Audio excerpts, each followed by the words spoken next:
ورحمة الله وبركاته. إلى حضرة النبي المصطفى محمد صلى الله عليه وسلم وعلى آله وأصحابه وأزواجه وذرياته وأهل بيته أجمعين. شهد لهم الفاتحة. أعوذ بالله من الشيطان الرجيم. بسم الله الرحمن الرحيم. الحمد لله رب العالمين الرحمن الرحيم مالك يوم الدين. إياك نعبد وإياك نستعين. اهدنا الصراط المستقيم صراط الذين أنعمت عليهم غير المغضوب عليهم ولا الضالين آمين. ثم إلى أرواح أمواتنا المسلمين كافة عامة خصوصا من ليس لهم زائر ولا ذاكر، وخصوصا أجدادنا وجداتنا وأعمامنا وعماتنا وأخوالنا وخالاتنا ولإخواننا وأحبابنا وكل من له حق علينا. لهم الفاتحة. أعوذ بالله من الشيطان الرجيم. بسم الله الرحمن الرحيم. الحمد لله رب العالمين الرحمن الرحيم مالك يوم الدين. إياك نعبد وإياك نستعين. اهدنا الصراط المستقيم صراط الذين أنعمت عليهم غير المغضوب عليهم ولا الضالين آمين. ثم خص مصنف هذا الكتاب الفاتحة. أعوذ بالله من الشيطان الرجيم. بسم الله الرحمن الرحيم. الحمد لله رب العالمين الرحمن الرحيم مالك يوم الدين. إياك نعبد وإياك نستعين. اهدنا الصراط المستقيم صراط الذين أنعمت عليهم غير المغضوب عليهم ولا الضالين آمين. أعوذ بالله من الشيطان الرجيم. بسم الله الرحمن الرحيم. الحمد لله رب العالمين. اللهم صل صلاة كاملة وسلم سلاما تاما على سيدنا محمد الذي تنحل بالعقد وتنفرج به الكرب وتقضى به الحوائج وتنال به رغائب وحسن الخواتم ويستسقى الغمم بوجه الكريم وعلى آله وصحبه في كل لمحة ونفس بعدد كل معلوم لك. اللهم افتح علينا حكمتك وانشر علينا من خزائن رحمتك يا أرحم الراحمين. اللهم رب اشرح لنا صدورنا ويسر لنا أمورنا واحلل عقدة من ألسنتنا يفقهوا أقوالنا برحمتك يا أرحم الراحمين. اللهم صيبا نافعا ورزقا طيبا وعملا متقبلا. وصلى الله على سيدنا محمد وعلى آله وصحبه وسلم والحمد لله رب العالمين. ثم الحمد لله رب العالمين وبه نستعين على أمور الدنيا والدين. والصلاة والسلام على سيدنا وحبيبنا وشفيعنا ومولانا محمد وعلى آله وأصحابه ومن تبعهم بإحسان إلى يوم الدين. أما بعد. Alhamdulillah. Pertama kita syukur pada Allah Subhanahu wa taala. Pada malam ni Allah Subhanahu wa taala telah kurniakan taufik dan hidayah pada saya, pada kita semua yang hadir, muslimin muslimat yang dirahmati Allah Subhanahu wa taala sekalian. Untuk kita datang ke rumah Allah Subhanahu wa taala, pertamanya dapat kita tunaikan satu perintah yang sangat agung, iaitu sembahyang fardu maghrib. Dilakukan dengan cara Nabi SAW, cara berjemaah. Walaupun ada penjarakan dalam hal keadaan yang keterpaksaan, mudah-mudahan Allah Subhanahu wa taala kurniakan kita pahala seperti mana yang Nabi SAW sabdakan, barang siapa yang menunaikan solat fardu secara berjemaah lebih afdal pahala dia dengan sembahyang bersendirian dengan 27 darjat. Dapat pahala dia dari syarat-syarat dia sebenarnya. Kalau kita baca kitab pedoman bagi sembahyang berjemaah tu, salah satu cara untuk dapatkan pahala berjemaah, pertamanya saf dia mesti rapat. Jarak orang depan dengan orang belakang tidak melebihi daripada 3 hasta. Tapi mengikut hal keadaan sekarang ini, Mudah-mudahan Allah Subhanahu wa taala ampunkan saya dan kita semua. Mudah-mudahan Allah Subhanahu wa taala kurniakan ganjaran seperti mana yang disabdakan oleh Nabi sallallahu alaihi wasallam. Lebih-lebih lagi dengan turunnya rahmat. Hujan ni lah sebagai rahmat. Ada tempat lain dia minta hujan, nak minta hujan. Hujan ya Allah, turunkan hujan. Allah tak turunkan hujan. Tapi Allah Ta'ala pilih tempat. Kampung Cuai ni jugalah tempat turun hujan. Ni syukur pada Allah. Jangan kita mengeluh, risau kita banjir dan sebagainya. Tak ada. Kita persiapkan amal kita. Kita doa banyak-banyak. Nabi telah ajarkan kepada kita, Allahumma sayyiban nafi'an. Ya Allah, turunkanlah hujan bermanfaat bagi kami ni. Mudah-mudahan hujan ni manfaat bagi kita. Kita tak tahu sebenarnya apakah kebaikan-kebaikan yang Allah Ta'ala sedang turunkan sekarang. Tetapi apabila kita tengok persekitaran, sekeliling kita, kita tengok banyak macam-macam bencana berlaku. Lubuk Cina tenggelam, Kuala Lumpur tenggelam, Pahang tenggelam. Kita merasakan bahawa hujan adalah satu musibah, tapi sebenarnya tidak. Ini adalah rahmat daripada Allah Subhanahu Wa Taala. Yang mana tempat-tempat yang diturunkan menjadi musibah, sebenarnya Allah Ta'ala nak ajar mereka. Allah Ta'ala nak tarbiyah. Nak tarbiyah kita, untuk kita yang tidak diturunkan hujan seperti mana di tempat-tempat yang turunkan musibah, sebenarnya sama supaya apa? Supaya kita ni ambil iktibar. Janganlah rasa kita ni selamat. Kalau kita rasa orang Lubuk Cina banyak buat hal ni, orang Kuala Lumpur banyak buat hal ni, orang Pahang banyak buat hal ni. Sebenarnya tidak. Sebenarnya yang buat hal siapa? Kita manusia ni yang suka buat hal. Macam-macam hal kita nak buat.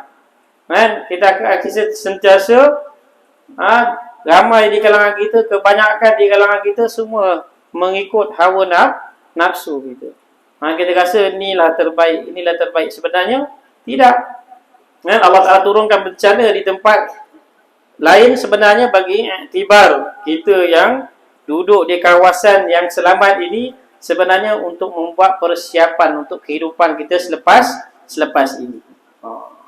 Jadi insya-Allah kita sambung pengajian kita pada muka surat 29 kitab Usul Tauhid, susunan daripada Tuan Guru Husin Nasir bin Muhammad Tayyib.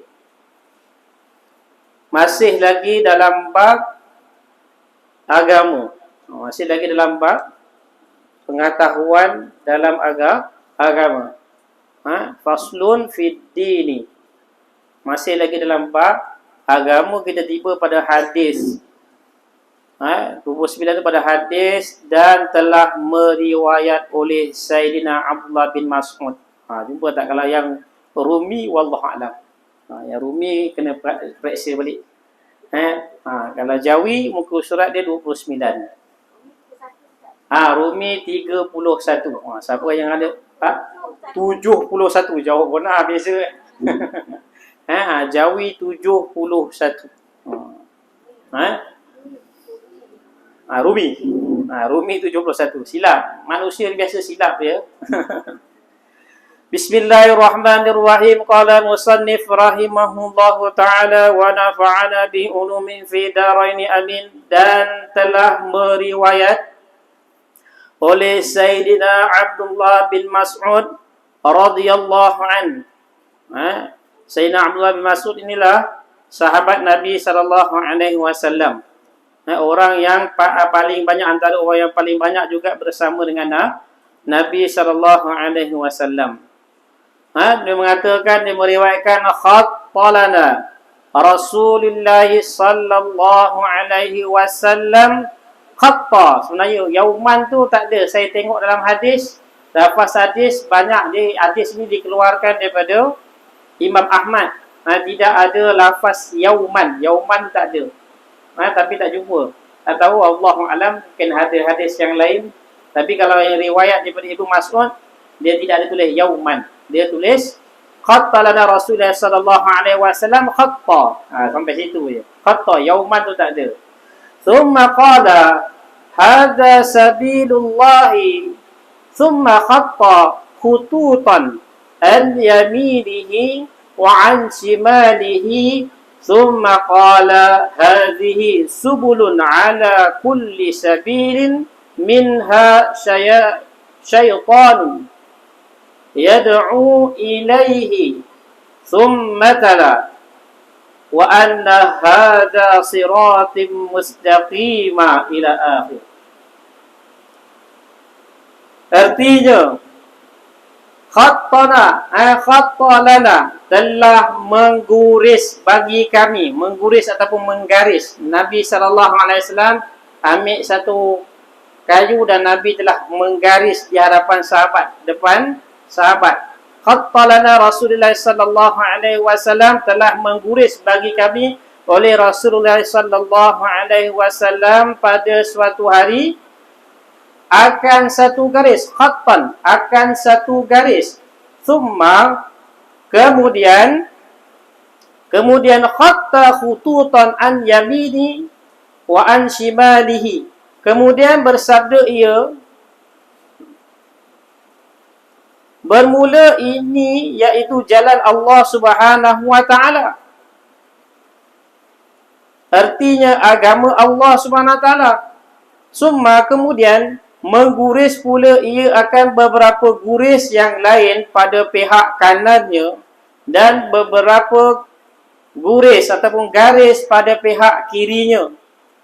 Kemudian summa qala hadhi subulun ala kulli sabilin minha syaitan.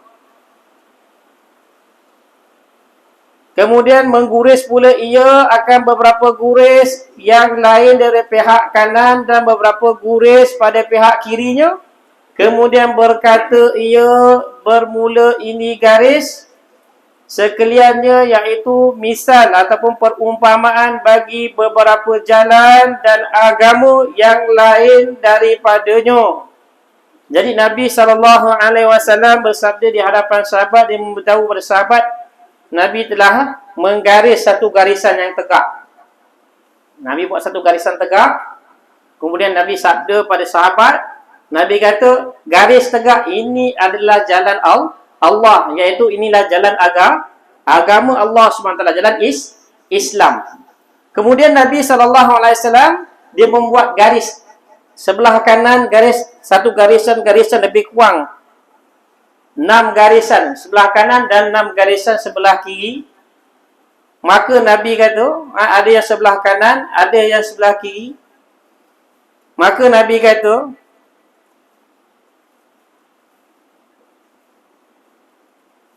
bermula ini garisan sekaliannya iaitu misal bagi beberapa jalan dan agama yang lain daripadanya. Nya mana? Nya iaitu daripada selain daripada agama Allah, iaitu selain daripada agama Islam, agama Nasara, agama Majusi, selain daripadanya.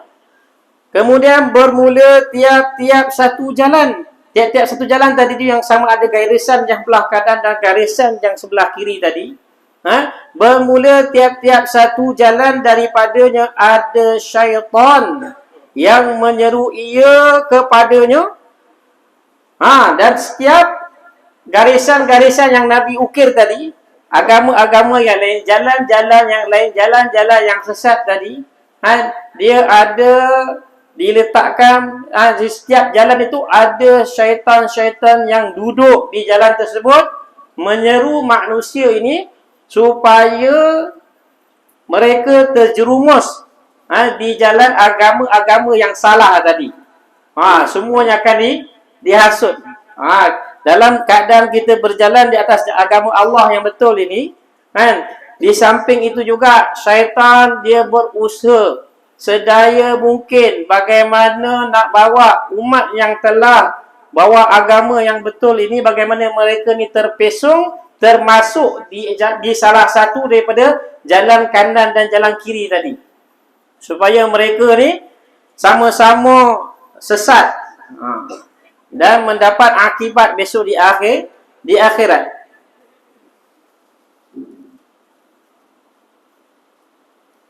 Kemudian bermula tiap-tiap satu jalan daripadanya ada syaitan yang menyeru ia kepadanya. Kemudian membaca ia Nabi sallallahu alaihi wasallam, wa anna hadza siratim mustaqima, sehinggalah akhir ayat. Firman ni kita dah baca kat atas dah.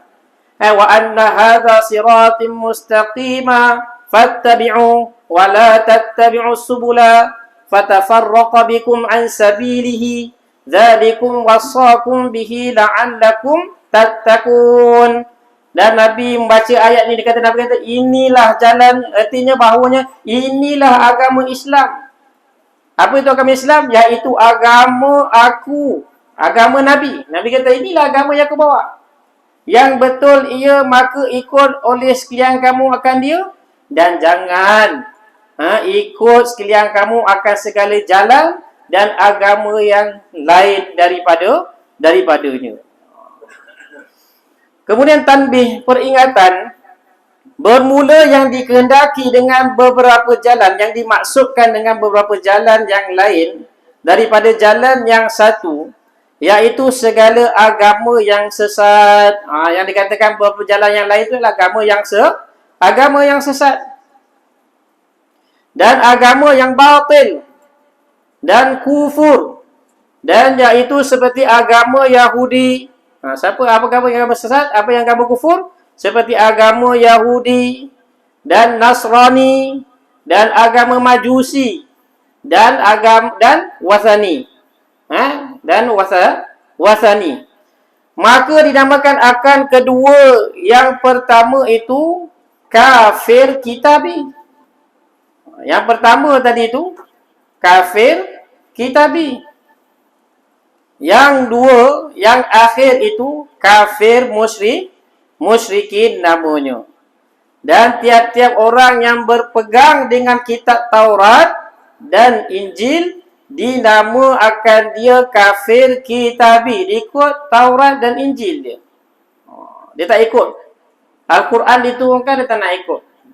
Dia masih lagi berpegang pada ajaran Nabi Isa alaihissalam. Masih pegang kepada Nabi Musa alaihissalam. Musa pun pakai Taurat. Tapi dia tak nak pakai kitab Al-Quran. Dia tolak kitab Al-Quran. Jadi dipanggil dia sebagai kafir kitabi. Maknanya dia masih lagi ikut pada kitab Allah juga. Salah satu daripada kitab-kitab besar yang 4 tu kan.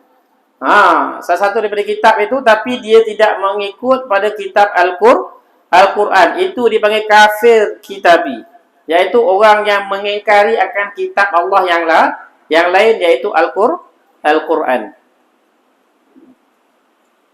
Dan tiap-tiap orang yang berpegang dengan kitab Zabur dan segala suhuf yang lain daripada Taurat dan Injil, dinamakan dia kafir yang mutasyabih, iaitu kafir yang seumpama dengannya.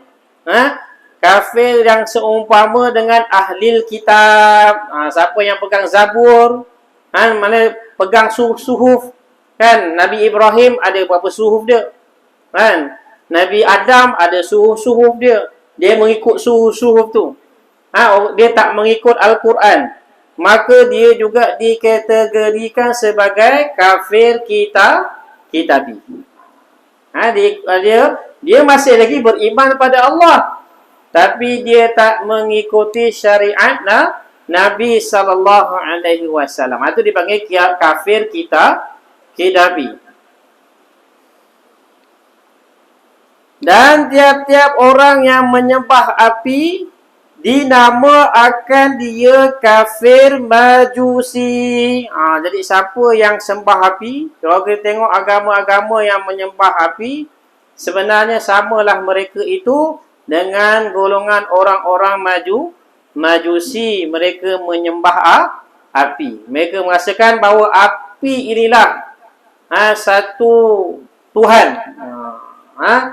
Satu Tuhan yang boleh menyelamatkan beliau, yang boleh menyelamatkan diri mereka, yang memberi satu kesan impak yang besar, kan? Majusi. Tetapi apabila Nabi sallallahu alaihi wasallam lahir, terpadam juga api majusi yang telah dihidupkan selama 1000 tahun. Habis mana pergi Tuhan dia? Kalau orang yang celik akal dia tengok terfikir, mana mungkin Tuhan boleh padam? Tak sesuai lah Tuhan padam. Tuhan mestilah sifat dia kekal, qadim. Dia tak terkesan dengan apa-apa pun. Ni Tuhan terkesan pula. Lahir Nabi padamlah dia.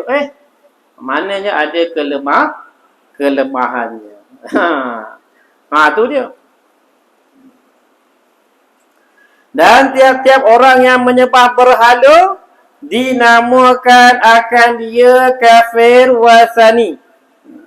Dan tiap-tiap orang yang menyembah barang yang lain daripada Allah Subhanahu wa taala seperti sembah api. Kafir wasani apa? Kafir musyrikin lah. Kafir yang di antara keduanya.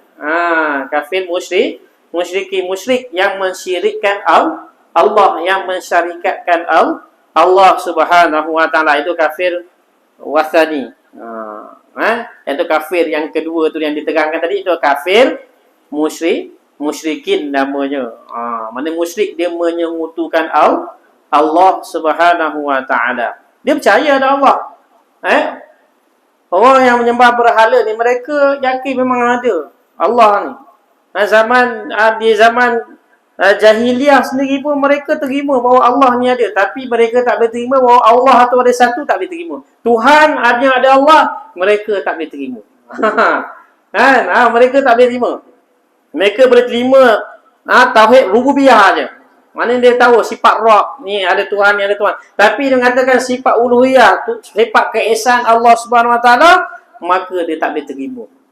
Dia tolak. Sebab itulah iman mereka pun ditolak, walaupun mereka dalam hati mereka ada keyakinan pada Allah, akan kewujudan Allah, tapi mereka tak terima bahawa Allah Tuhan tu ada satu je. Tu dia tak boleh. Tu yang dikatakan kafir musyrikin, iaitu yang menyekutukan Allah ni. Allah tak terima, Allah tolak.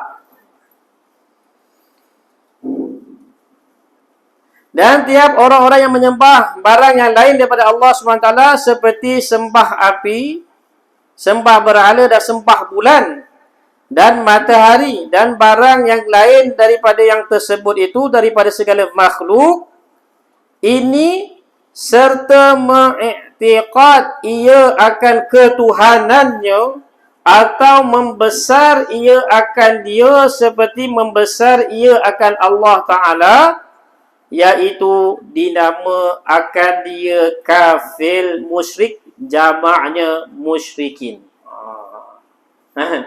Dia sembah bulan lah, dia sembah matahari lah, ataupun yang tak ada kat dalam ni, sembah laut lah. Macam ada setengah negara dia sembah laut, seperti negara Chile.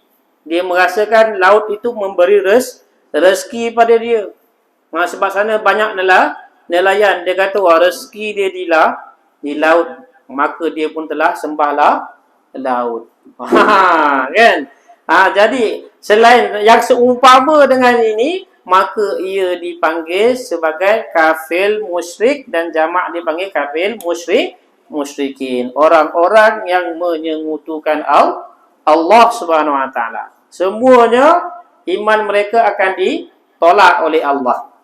Walaupun mereka meyakini bahawa Allah tu ada, tapi mereka mensyarikatkan ataupun mereka menduakan Allah Subhanahu wa taala. Itu iman yang tidak diterima oleh Allah Subhanahu wa taala. Ini yang penting i'tikad dalam kita pada hari ni. Ini i'tikad kita, kadang-kadang kita ni i'tikad kita ni itu yang bahaya tu, tak perasan. Kadang-kadang tak perasan. I'tikad ni perkara dalam hati, bukan lafaz kat mulut. Hati tu. Kalau kita ada berlaku satu perkara tu terkesan sangat dalam hati kita sehingga merasakan sesuatu benda tu boleh memudaratkan kita tu dalam hati kita, i'tikad sekarang begitu, ini sebenarnya satu kebahayaan. Kita sedang berada di ambang-ambang bahaya sebenarnya. Itu yang bahaya.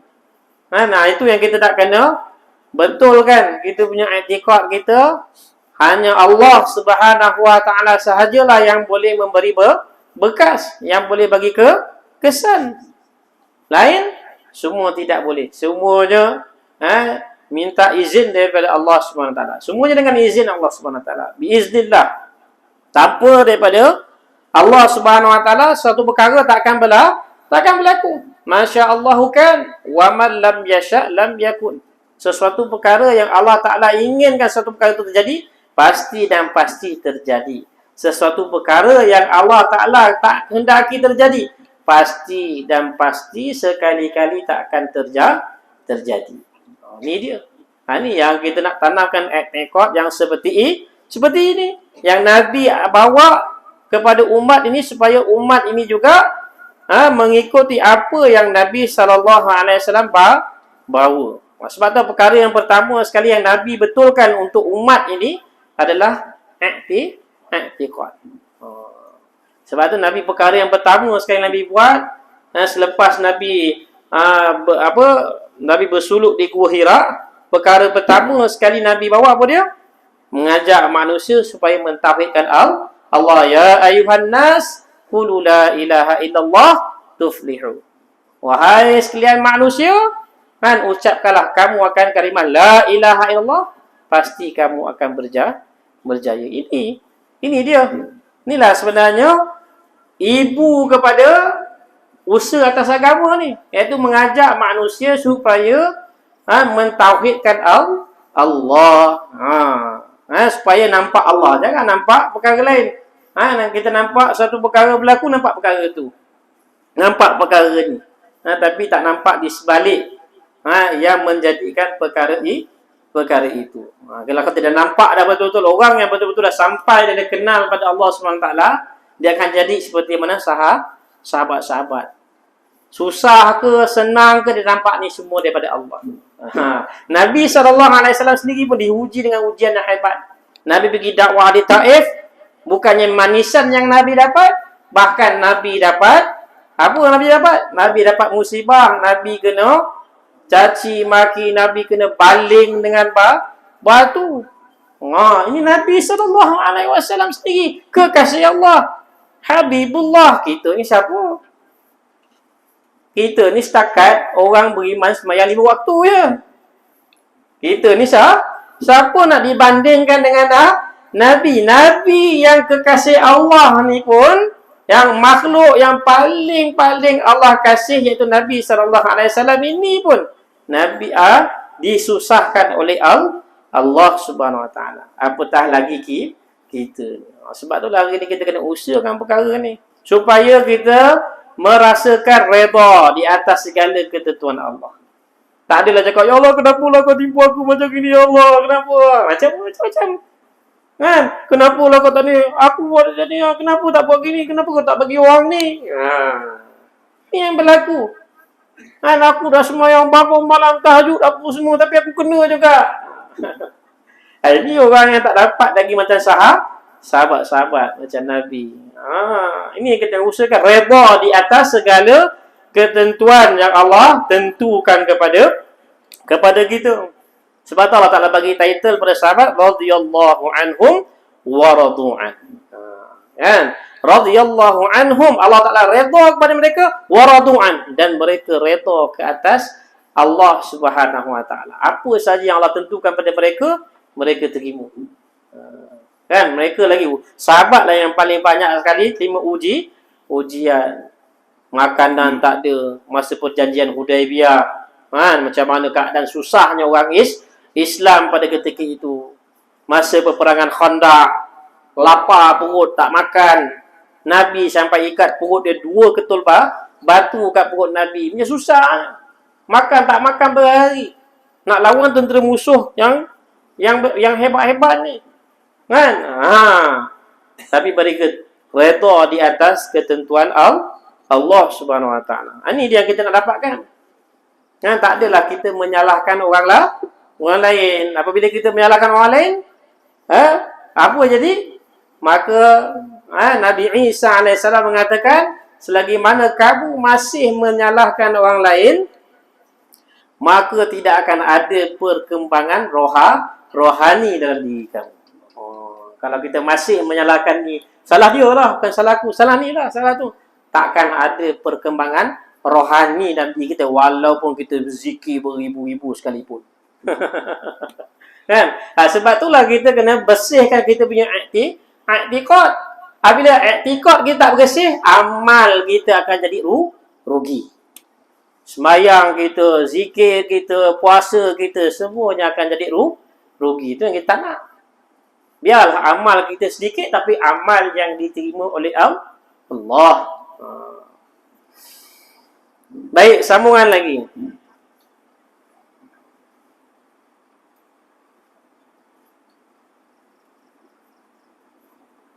Dan setengah daripada bagi kafir, yaitu kafir munafik dan zindik, dan yaitu tiap-tiap orang yang menyembunyi di dalam hatinya itu akan kalimah kufur atau i'tiqad yang kufur.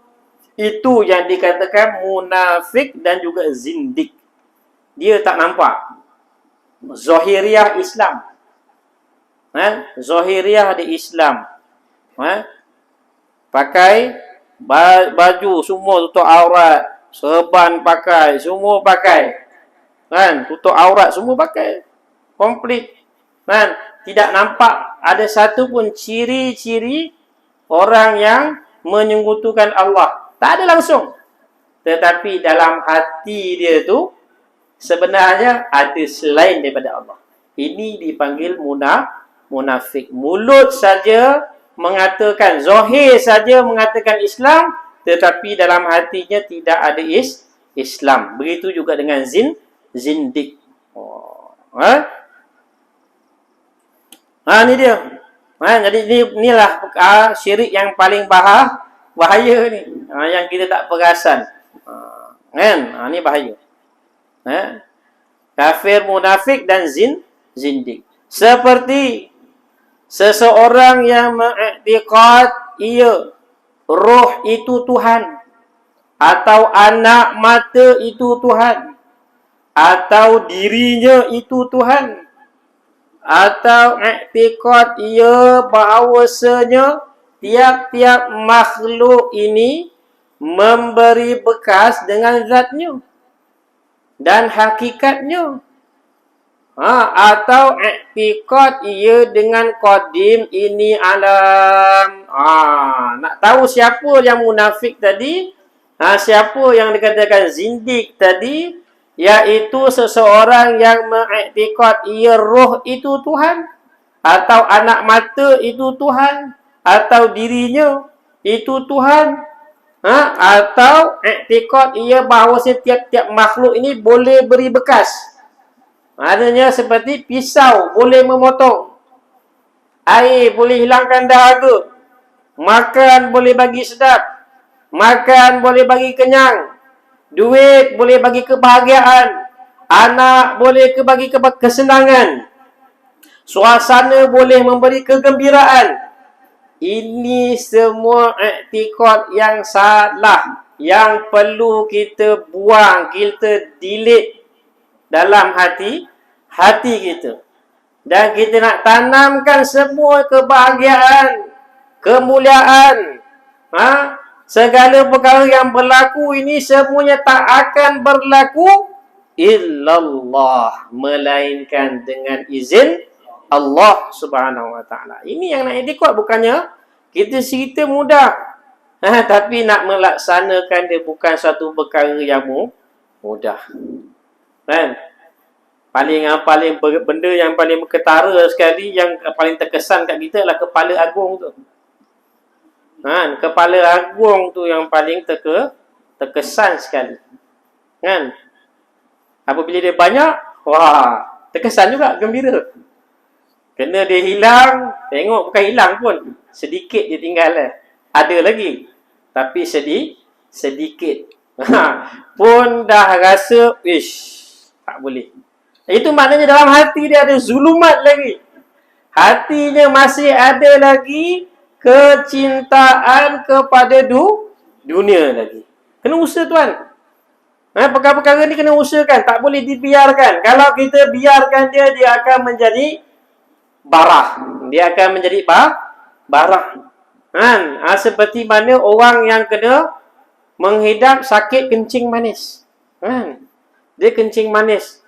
Dia tak usahakan, dia dah tahu dah. Peringkat pertama, dia dah ada penyakit kencing manis peringkat pertama. Tapi dia biarkan. Biarlah, baru tak stage 1, tak apa. Kan? Dia biarkan. Dia pun semacam je dia pedal ke, dia makan ke, dia minum ke, semacam dia kata tauhid dia tinggi pula time tu. Yang dahsyat pula tauhid dia tinggi pula time kencing manis tu.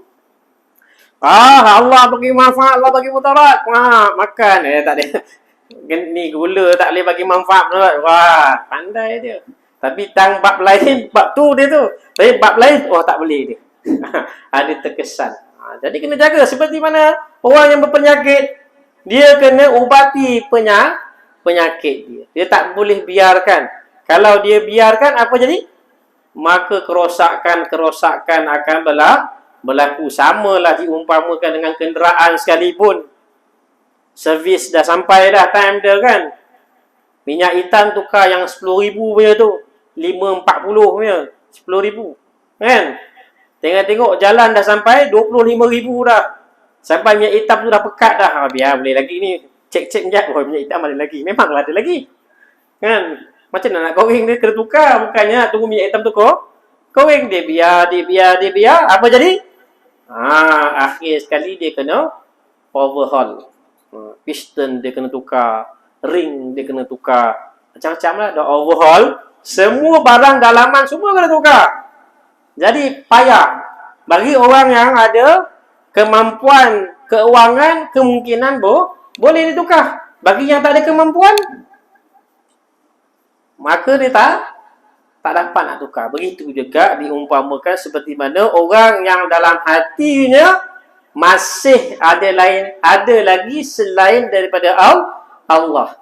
Selagi mana dia dibiarkan sehingga benda tu dah membesar di dalam hati dia, bukan mudah untuk dia buang semua itu.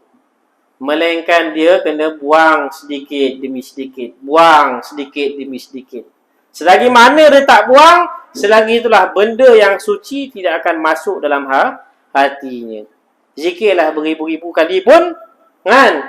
Tetapi hatinya masih ada lagi kebesaran-kebesaran yang lain, maka tidak ada manfaat bagi diri dia. Sebab tu kita sambil kita zikir tu sebenarnya kita kena keluarkan ghairullah selain daripada Allah yang ada dalam hati kita. Kita hanya tanamkan, isbatkan hanya Allah Subhanahu wa ta'ala. Baru zikir kita bagi kesan.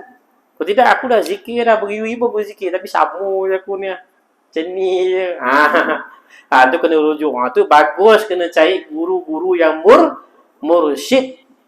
Guru-guru yang boleh beri petunjuk. Mursyid ni rasyadah. Rasyadah tu yang tunjuk. Yang boleh bagi petunjuk. Tu bagus. Seorang tu dia daripada masyayikh dia, ambil tarikat dan sebagainya. Tujuan dia ada tok guru dia tu boleh pandu dia. Kadang-kadang dia main syok sendiri. Tu masalah apabila kita syok sendiri. Tak ada masalah zikir. Jadi zikir hasanat. Zikir time-time bila boleh zikir. Tu dia panggil zikir hasanat.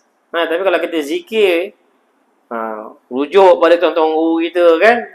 Orang yang pakar rohaniat ni, kita jumpa mereka apa penyakit kita, dia akan tahu. Kemungkinan dia akan bagi syur pada kita, suruh buat, kamu akan zikir ni, kamu jangan buat benda lain. Kamu buat benda ni. Tapi bukan senang untuk cari guru-guru yang mursyid sekarang ni. Susah. Habis kalau gitu, tak payah zikir ya? Jangan. Lebih baik zikir daripada tak berzikir. Sebab berzikir itu seumpama orang yang hidup dengan orang yang mati. Orang yang berzikir itu hidup di sisi Allah, yang tak berzikir mati di sisi Allah. Tinggal lagi kita untuk tahap itulah sebenarnya kita kena bersihkan hati kita. Kan? Kena buang. Kena nafikan selain daripada Allah Subhanahu Wa Taala boleh buat. Kita nafikan. Maknanya makhluk ni tak boleh bagi bekas. Kemudian dan jika ditanya orang dan jika ditanya orang akan dia daripada i'tiqad diri dia yang tersebut, i'tiqad macam i'tiqad yang atas ini, i'tiqad yang salah ni, kan? Dijawab dengan barang yang lain daripadanya yang muafakat bagi yang sebenarnya. Itulah hal kebanyakan orang yang pada masa ini. Wallahu alam. Jadi inilah dia keadaan dia. Tanya orang dia, kamu beriman pada Allah? Ya, saya beriman pada Allah. Saya sembah Allah. Allah lah Tuhan saya. Tetapi dalam hati dia ada selain daripada Allah itu yang dimasukkan oleh Syekh Husin ini. Dia mengatakan kalau tanya pada orang kebanyakan yang i'tiqad dia seperti yang atas, dia tak nampak zahiriyah dia. Kalau tanya, oh aku Islam, aku sembahyang, aku solat, aku puasa. Tapi dalam hatinya masih ada selain daripada Allah Subhanahu Wa Taala. Ini yang kena buang. Ini ada mirip-mirip seperti mana orang munafik. Ini kita nak. Orang munafik ni memang berlaku di hadapan Nabi. Kan? Siapa satu? Siapa nama? Abdullah bin Ubay. Abdullah bin Salul. Dia orang yang duduk di saf pertama. Orang yang duduk di saf yang pertama. Memang tak langsung tak jam dia nyawa munafik lah. Duduk saf pertama. Kan datang awal. Kan time perasan, yang perasan adalah Nabi SAW. Time semain gelap dia tak datang. Semain gelap dia tak datang. Sebab dulu pelita pun ada. Mana nak nampak orang gelap, memang gelap pelita. Pelita sampai pelita yang ada pada ketika itu datang pun pada tahun 9 Hijrah. Tak ada. Kan? Orang munafik time tu lah peluang orang munafik nak ponteng. Itulah time orang munafik nak ponteng. Kalau tidak kan kantul. Kan time siang semain zuhur tak datang. Tengok tak datang. Kalau time semain siang tu, dialah orang yang paling pertama. Sehingga Nabi offer dia, siapa yang berani nak bunuh dia. Nabi perintahkan. Seorang sahabat, Sayyidina Abu Bakar bunuh. Tak sanggup nak bunuh, dia kata, aku mana boleh aku nak bunuh orang yang sedang sujud. Nabi kata, aku dah tahu dah, kau takkan mampu. Nabi tahu saja dia suruh. Sampailah pada Sayyidina Ali. Dia tahu Sayyidina Ali ni memang tak ada cerita banyak. Dia kalau datang, terturut potong je. Pergi Sayyidina Ali pergi, tengok, dah tak ada dah orang tu. Selamat dia. Dah tak ada dekat tempat sembahyang. Sampai begitu sekali. Dan banyak Allah SWT tunjukkan pada ketika perang Tabuk, orang-orang munafik yang tak nak bersama dengan Nabi SAW. Ini punca dia. Kan? Ujian datang, perang Tabuk tu, hasil tengah keluar tau. Nak bagi tahu tu, hasil tengah keluar ni. Kurma tengah meranum masak. Memang ni lah satu apa penjana ekonomi ni satu apa bahan untuk ekonomi kehidupan. Time-time tu lah Nabi kata, mari kita pergi Tabuk. Semua diperintahkan semua pergi Tabuk. Tu yang ada dua orang sahabat yang dipulau oleh Nabi SAW sebab dia tak hadir ke perang Tabuk. Orang yang telah lama berhijrah pun pergi juga ke Tabuk. Seorang sahabat nama siapa? Abu Raihanah. Seorang sahabat nama Abu Raihanah dah bertahun-tahun tak balik. Isteri dah tunggu kat depan pintu lah. Anak dah lama tak jumpa, isteri tak jumpa. Kalau macam gitu, dah lama tak balik. Tak lama pun 2-3 hari. Kan? Balik rumah, isteri dah ada kat depan rumah, anak dah ada depan rumah. Apalah salah pergi salam cium isteri ke, cium anak ke jalanan. Abu Raihanah buat apa? Tak ada. Dia tak turun pun daripada kuda dia. Dia teguh palingkan kuda dia terus menuju ke Tabuk. Sambil dia mengatakan betul-betul Abu Raihanah ni kau ni lembab lah. kau ni tidak cepat, kau ni tidak pantas lah. Kan? Tak pantas. Maka dia pun segera sampai jadi tiabuk. Nabi SAW bagi tahu pada dia, Nabi sabda pada dia, wahai Abu Raihanah, hampir-hampir kamu binasa. Hampir-hampir kamu binasa. Apa yang hampir-hampir binasa? Iaitu bersedap-sedap dengan isteri kat rumah, membiarkan Nabi SAW berpanasan di tabuk. Itu yang dinamakan binasa. Selamat Abu Raihanah. Ini keadaan dia. Ini orang yang betul-betul iman pada Allah dan juga Rasul. Dia tak ada lagi, dalam hati dia tak ada lain dah. Isteri, anak tu keperluan aja. Dia dah tak ada apa-apa. Dalam dia hanya ada Allah dan Rasul. Ini yang betul-betul. Yang belum ada lagi. Sebenar-benar ada dalam diri kita semua. Termasuklah orang yang bercakap. Belum sampai lagi makamnya tu. Kan senang. Dia perlu ada pengorbanan mujahadah. Dan sebab itulah para masyayikh juga kalau ambil tarikat zikir, mujahadah dalam zikir. Bukan zikir sampai naik motor tu, motor kan, subhanallah, naik kereta, bukan tu, tak mujahadah. Mujahadah ni duduk, ambil wuduk, ngadap kiblat, tak pergi mana-mana. Itulah masa dia habiskan amal dia. Kalau dikatakan syekh tu kata kamu kena habiskan zikir berapa belas ribu, habiskan 17,000, kan, 20,000 kena habiskan. Selagi tak habis jangan gerak. Itu nama mujahadah. Keluar dari jalan Allah, tinggalkan anak isteri, belajar. Ni dia mujahadah. Bukannya untuk dapat nama, bukan. Tujuan kita nak mujahadah hanyalah semata-mata untuk mengharapkan keredaan Allah, itu saja. Kan? Belanja harta pun harta kita. Diri pun diri kita. Memang Allah suruh belanjakan. Allah Ta'ala beri peluang. Allah Ta'ala offer pada kita. Ya ayyuhallazina amanu hal adulukum ala tijaratin tunjikum min azabin alim. Tu'minuna billahi wa rasuli wa tujahiduna fi sabilillah bi amwalikum wa anfusikum. Zalikum khairul lakum in kuntum ta'lamun. Allah kata, wahai orang yang beriman, maukah aku khabarkan kamu satu perniagaan yang dapat menyelamatkan kamu daripada azab pedih. Apa dia? Tu'minuna billahi wa rasulih. Beriman kepada Allah. Maknanya membetulkan i'tiqad kita kepada Allah Subhanahu wa taala dan Rasul. Kemudian apa? Wa tujahiduna fi sabilillah. Kamu bermujahadah di jalan Allah. Mujahadah mesti mau kena ada mujahadah. Mujahadah dengan apa? Bi amwalikum, dengan harta kamu. Kamu kena mujahadah juga. Wa anfusikum, dengan diri kamu. Harta dan diri kita dibelanjakan, kena digunakan, baru nama mujahadah. Kalau selagi mana tak digunakan, selagi mana tak disusahkan diri kita, maka belum ada lagi mujahadah. Mujahadah. Kan? Apa dia bahasa Melayu? Susah payah. English dia apa?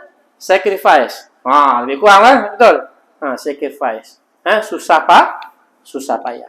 Ini yang kita kena wujudkan dalam kita, susah payah. Wallahu alam. Fasal fil ma'rifah. Wallahu alam. Cukuplah tu. Rasa akan datang kita sambung. Ada bab ma'rifah. Wallahu alam.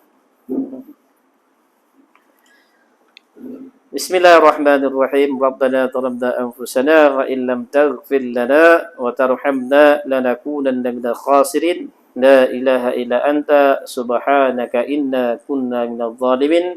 Allahumma arinal haqqan haqqan warzuqna ittiba'ah wa arinal batilan batilan warzuqna ijtinabah. Allahumma hdina wahdina wahdinna sajami'a waj'alna sababan liman ihtada. Allahumma hdina siratal mustaqim siratal ladzina an'amta 'alaihim minan nabiyyin wasiddiqin wasyuhada'i wassalihin wa hasuna ulaika rafiqa ya arhamar rahimin. Wa sallallahu ala sayyidina Muhammadin wa ala alihi wa sahbihi ajma'in. Subhana rabbika rabbil izzati amma yasifun. وسلام على المرسلين والحمد لله رب العالمين تقبل الله منا ومنكم إن ومنكم تقبل يا كريم سبحان الله وبحمده سبحانك اللهم وبحمدك أشهد أن لا إله إلا أنت أستغفرك وأتوب إليك والسلام عليكم ورحمة الله وبركاته